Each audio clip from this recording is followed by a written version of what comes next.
Scholarship బకాయిలను తక్షణమే విడుదల చేయాలని, అదేవిధంగా రాష్ట్రంలో అత్యధికంగా డొనేషన్లు వసూలు చేస్తున్నటువంటి ఇంజనీరింగ్ కళాశాలపైన తక్షణమే చట్టరీత్యా చర్యలు తీసుకోవాలనేటువంటి ప్రధానమైన డిమాండ్లతో ఈరోజు తెలంగాణ రాష్ట్ర ముఖ్యమంత్రి రేవంత్ రెడ్డి ఇల్లు ముట్టడి చేయడం జరిగింది. ప్రధానంగా మేము గత 2 రోజుల క్రితం రాష్ట్ర వ్యాప్తంగా 2, 3, 4 తారీఖులలో రాష్ట్ర వ్యాప్తంగా డిగ్రీ, పీజీ, ప్రొఫెషనల్ కాలేజీల బంద్ చేపట్టడం జరిగింది. ఈ 72 గంటలు రాష్ట్రం మొత్తం కూడా అన్ని విద్యా సంస్థలు యాజమాన్యాలు స్వచ్ఛందంగా వాళ్ళ విద్యార్థులు యాజమాన్యాలు బంద్లో పాల్గొనడం జరిగింది. ఈ 3 రోజుల బంద్లో ఎక్కడ కూడా రాష్ట్ర ముఖ్యమంత్రి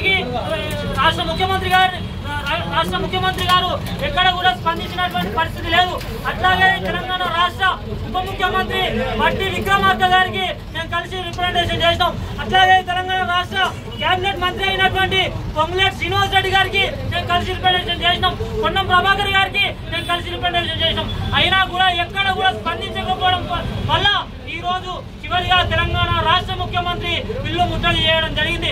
వాళ్ళ తెలంగాణ రాష్ట్రంలో వాళ్ళ కాంగ్రెస్ హయాంలో తెచ్చినటువంటి ఫీజు రియంబర్స్మెంట్ పథకం మీద ఆధారపడి వాళ్ళ లక్షలాది మంది పేద విద్యార్థులు వాళ్ళ ఉన్నత విద్యను అభ్యసిస్తూ ఉన్నారు. ఇవాళ దాదాపు 10 సంవత్సరాలుగా అప్పుడు కేసీఆర్ గవర్నమెంట్ లో దాదాపు 5,192 కోట్ల రూపాయలు బకాయిలుగా ఉన్నాయి. అట్లాగే రేవంత్ రెడ్డి గారు వచ్చిన తర్వాత దాదాపు ఇంచుమించు 8,000 కోట్ల పైచీలకు ఇవాళ రియంబర్స్మెంట్ స్కాలర్షిప్లు బకాయిలుగా ఉన్నటువంటి పరిస్థితి.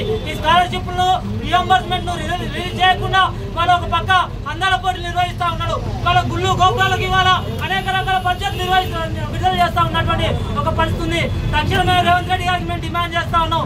ఈ రాష్ట్ర విద్యార్థుల మీద, ఈ రాష్ట్ర పేద విద్యార్థుల మీద ఏ మాత్రం చిత్తశుద్ధి ఉన్నా కూడా తక్షణమే పెండింగ్ లో ఉన్నటువంటి రియంబర్స్మెంట్ రిలీజ్ చేయాలా. అట్లాగే రాష్ట్రంలో నిబంధనలకు విరుద్ధంగా లక్షలాది రూపాయల డొనేషన్లను ఇవాళ పేద విద్యార్థుల నుంచి ముక్కు పిండి వసూలు చేస్తున్నటువంటి ఇంజనీరింగ్ యాజమాన్యాల పైన చట్టరీత్యా చర్యలు తీసుకోవాలా.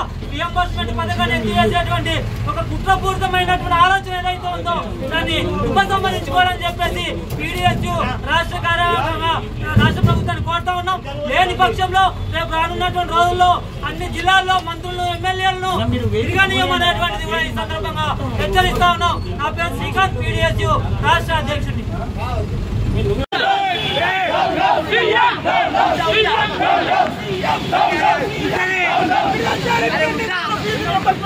Hey!